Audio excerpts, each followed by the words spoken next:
Assalamualaikum warahmatullahi wabarakatuh. So hari ni cikgu akan sambung perbincangan kita jawapan modul 3. Kita dah berlatih dah. Kita dah bincang modul 3 sampai 3.1. So sekarang cikgu sambung 3.2 lah. So masing-masing boleh rujuk modul masing-masing untuk semak jawapan awak tandakan jawapan yang betul. Yang salah tu awak pangkal, kemudian tuliskan jawapan yang betul lah. So soalan 1 untuk subtopik 3.2. Maksud bagi gizi seimbang. Gizi seimbang ialah pemakanan yang mengandungi semua kelas makanan yang diperlukan oleh tubuh badan dalam kuantiti yang betul. Yang ni awak boleh dapat dari buku teks muka surat 52. Faktor-faktor yang mempengaruhi kalori. Tandakan right golongan individu yang memerlukan lebih banyak tenaga dalam kehidupan harian. Faktor yang pertama ialah saiz badan. Tandakan. Saiz badan besar ke kecil? Saiz badan besar. Sebab apa? Orang yang badan besar diperlukan lebih banyak tenaga lah untuk metabolismenya. Yang kedua adalah umur. Umur orang muda lebih memerlukan tenaga berbanding orang tua kerana orang muda kehidupannya aktif. Ketiga, faktor pekerjaan.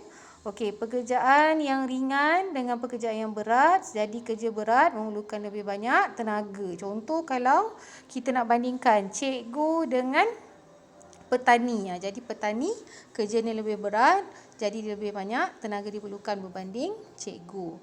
Jantina, lelaki dan perempuan. Orang lelaki memerlukan lebih banyak tenaga. Faktor yang kelima ialah keadaan kesihatan.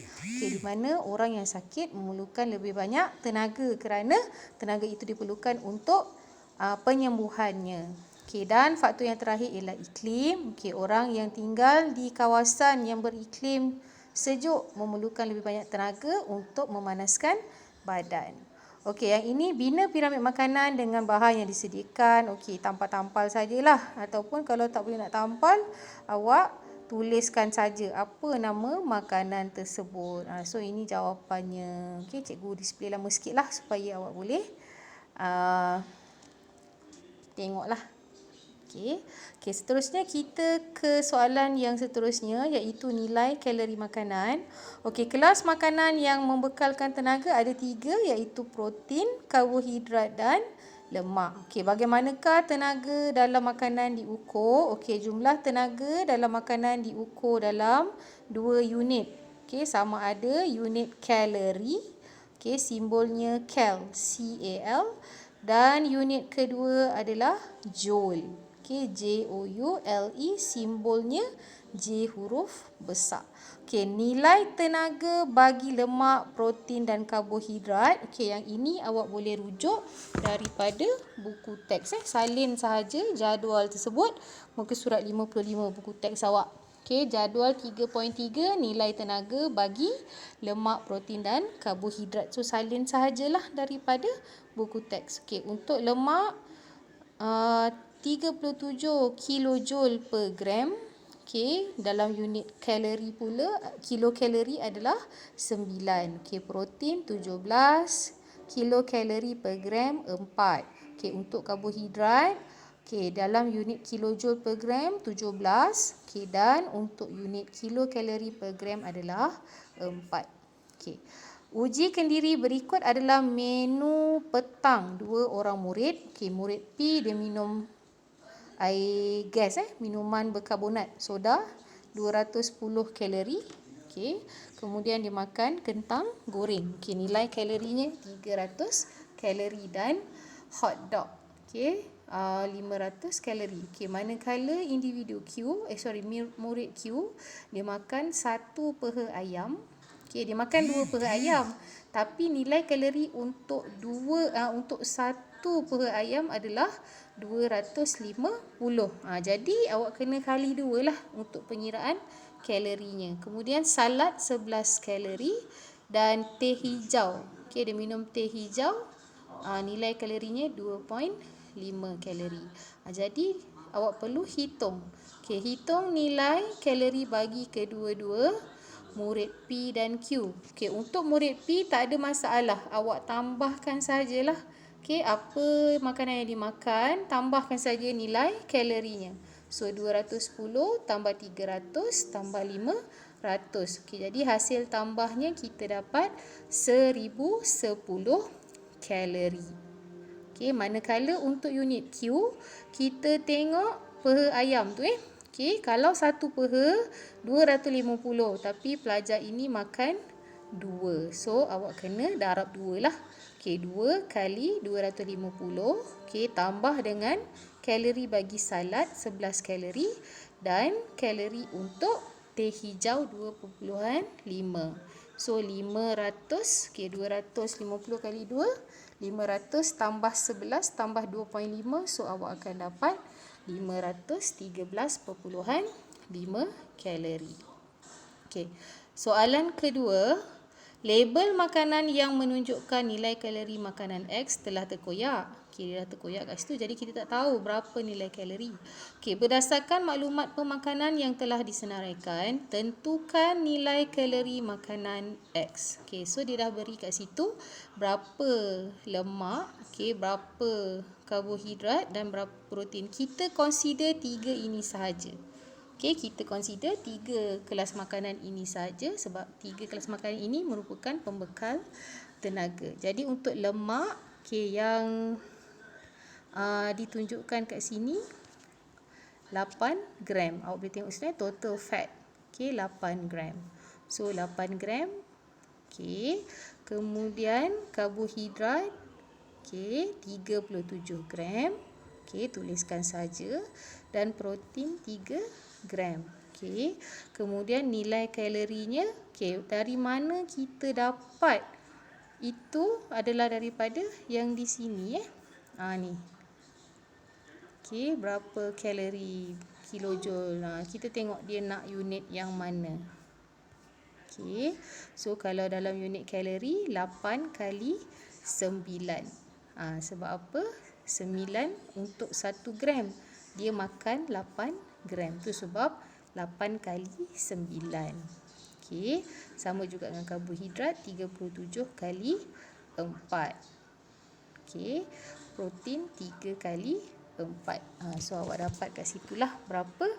Okey, kemudian hasil darab ketiga-tiga kelas tu awak tambahkan untuk dalam unit kalori. So dapat 232. Okey.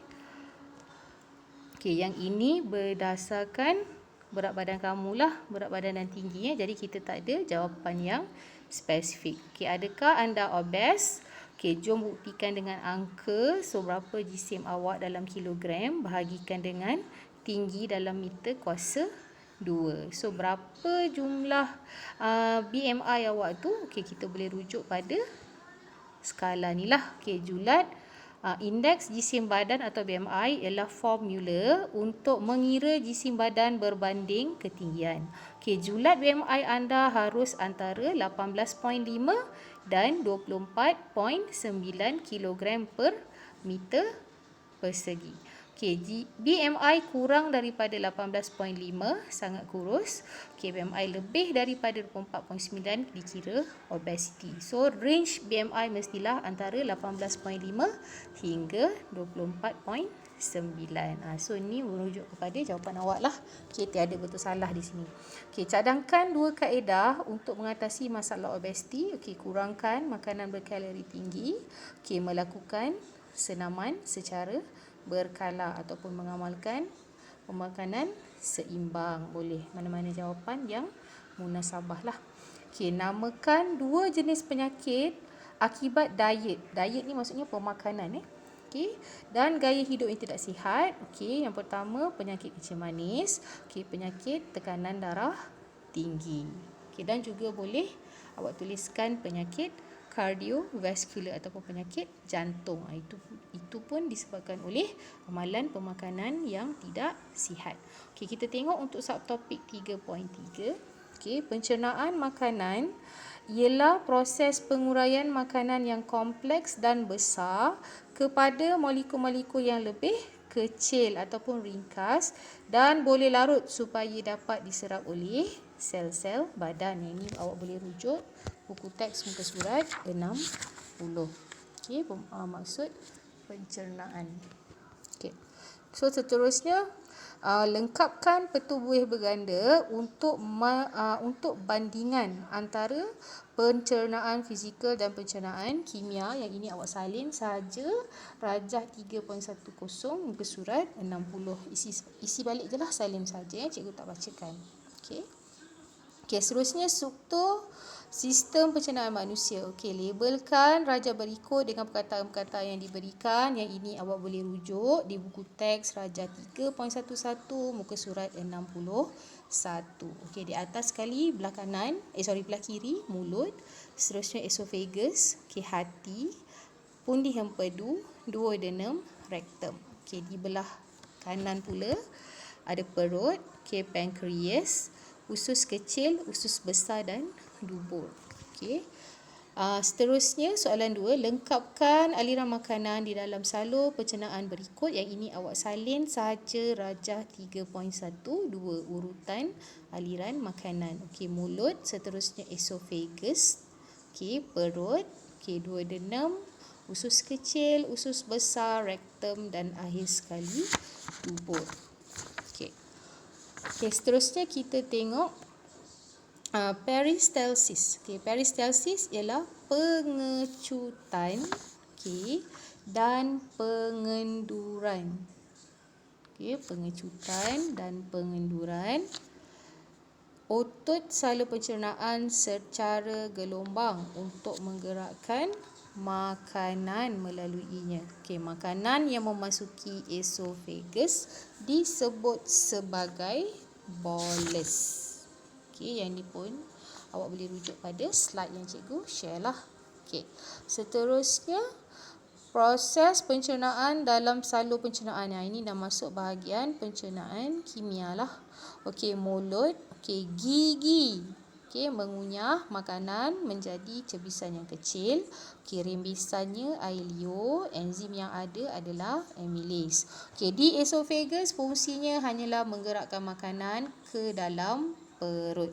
Okey, tiada sebarang rembesan maupun enzim di esophagus. Okey, yang ketiga ialah perut, fungsinya membunuh bakteria, okey, di dalam makanan. Okey, rembesan asid hidroklorik, okey, manakala enzimnya adalah protease. Okey, seterusnya duodenum. Okey, fungsi duodenum mengemulsikan, okey, mengemulsikan ataupun memecahkan lemak kepada titisan kecil dan menetralkan asid dalam kim. Okey, kim tu daripada perut lah, makanan separa pepejal. Okey, kita panggil kim. Okey. So rembesannya adalah jus hempedu yang beralkali. Itu sebab dia menetralkan asid. Okey, ada 3 enzim di situ, iaitu amylase, protease dan lipase. Okey, usus kecil fungsinya mencernakan makanan dan menyerap hasil pencernaan. Okey, rembesan adalah jus usus. Okey, enzim yang terdapat di situ juga ada 3, maltase, protease dan juga lipase. Okey, usus besar berlakunya penyerapan semula air. Okey, tiada sebarang rembesan maupun enzim. Okey, di rectum menyimpan tinja. Tinja adalah sisa makanan dan yang tidak tercerna lah, okey, ataupun najis lah. Okey, so disimpan di rectum untuk sementara. Juga tiada sebarang rembesan maupun enzim, dan yang terakhir ialah dubur. Okey, melakukan penyatinjaan. Okey, tiada rembesan maupun enzim. Okey.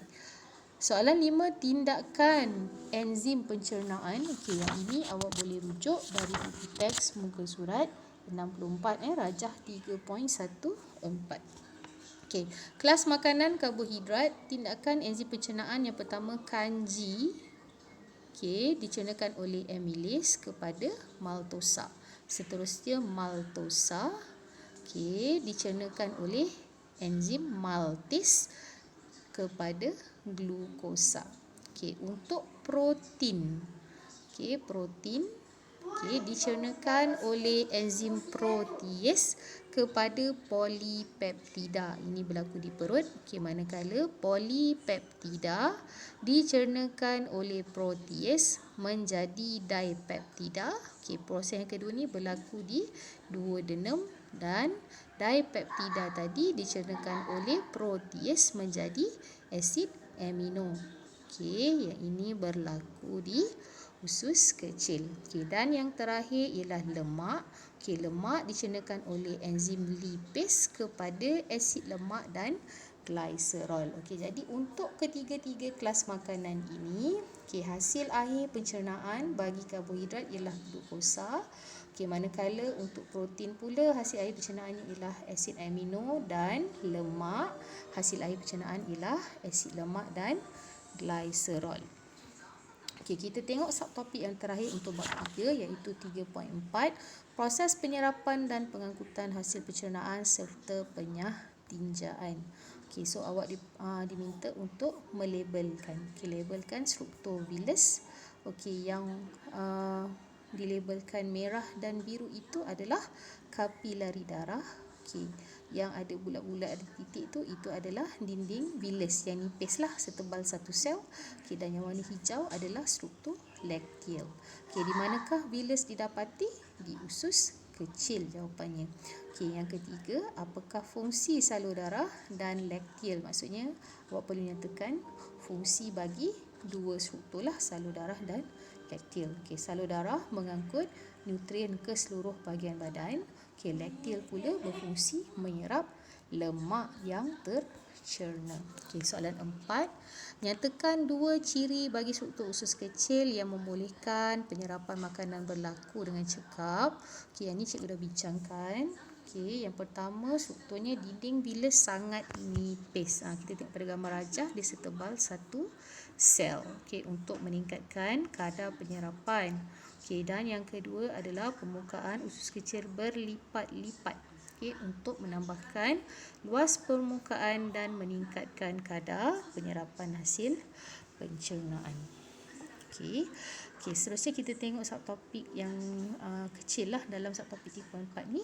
Proses pengangkutan hasil pencernaan. Namakan proses pengagihan hasil akhir pencernaan bagi kegunaan sel-sel badan. Proses itu kita panggil asimilasi. Tulis hasil akhir pencernaan yang padan dengan kegunaannya dalam proses asimilasi. Hasil akhir pencernaan tu ada 3 tadilah yang kita bincangkan tadi. Karbohidrat hasil akhirnya glukosa. Untuk protein hasil akhirnya asid amino. Dan untuk lemak hasil akhirnya adalah asid lemak dan glycerol. Soalan ini ditanya, apa kegunaan ketiga-tiga hasil akhir pencernaan itu? Penyerapan, asimilasi. Hasil pencernaan itu buat apa? Kita tengok pada kegunaan. Pembentukan sel-sel baru adalah fungsi bagi asid amino. Penghasilan tenaga dalam proses aspirasi adalah fungsi bagi glukosa, dan pengawalan suhu badan adalah fungsi bagi asid lemak dan glycerol. Tuliskan persamaan proses penghasilan tenaga di dalam sel. Glukosa tambah oksigen. Anak panah. Maksudnya hasilnya adalah karbohidrat, tenaga dan air. Seterusnya kita tengok penyahtinjaan. Labelkan raja di bawah dengan perkataan yang sesuai. Yang ini awak boleh rujuk pada muka surat 69. Awak labelkan sajalah. Struktur yang warna pink itu adalah usus besar. Seterusnya ada salur darah. Yang ketulan-ketulan di dalam usus besar itu adalah tinja. Disimpan di rektum, dan di hujung rektum adalah dubur. Tempat keluarnya tinja lah. Dia dah berikan perkataan di situ, awak isikan sahaja. Apakah bahan yang diserap semula ke dalam aliran darah? Air dan garam mineral akan diserap semula ke dalam aliran darah. Ada bahan yang diserap tu adalah air dan garam mineral lah. Sebab apa? Bahan-bahan itu diperlukan oleh badan. Yang ketiga, senaraikan kandungan bagi tinja. Maksudnya najis kita tu, apa ada dalam najis tu. Awak boleh tengok di muka surat 69 lah. Ada makanan yang tidak tercerna. Sisa rembesan salur pencernaan, sel-sel mati dan juga air. Mesti ada air dalam najis. Kalau tidak, nanti kita susah nak buang air besar sembelit tu lah. 4. Apakah fungsi bagi rektum? tempat simpanan sementara lah. Okey. Okey, awak boleh tengok muka surat 69. Perenggan akhir tu, tinja akan disimpan sementara dalam rektum. Jadi fungsi rektum adalah menyimpan tinja untuk sementara. Okey. Namakan proses penyingkiran tinja dalam badan penyahtinjaan. Okey, 6. Bagaimanakah seseorang boleh mengalami sembelit? Kenapa boleh sembelit? Susah buang air besar. Okey, disebabkan oleh kekurangan pelawas dalam gizi. Itu sebab perlu minum banyak air dan juga perlu makan sayur-sayuran dan buah-buahan yang segar. Sebab apa? Buah-buahan dan sayur-sayuran yang segar ni dia banyak pelawas. Okey, cadangkan 2 tabiat pemakanan yang boleh mencegah sembelit. Okey, macam mana kita nak elakkan daripada sembelit? Yang pertama, minum banyak air lah. Okey, sebab kalau kurang air, najis jadi kering. Bila kering, susah nak buang air besar lah. Okey, dan yang kedua, makan banyak buah-buahan dan sayur-sayuran macam cikgu cakap tadi. Okey. So, awak semak sendirilah bahagian yang cikgu tak sempat bincangkan tempoh hari, sebab kalau nak bincang nanti ambil masa yang sangat lama. Jadi awak boleh tengok ulang-ulang lah kalau awak ada tertinggal. Okey, itu saja dari cikgu. Okey, nanti kita sambung untuk bab 4. Okey, ramai yang tak hantar yang hantar pada cikgu berapa orang saja. Okey, jadi cikgu ambil keputusan untuk buat screen recording macam ni supaya awak boleh semak sendiri. Okey, itu saja pada cikgu. Okey, sekian, terima kasih.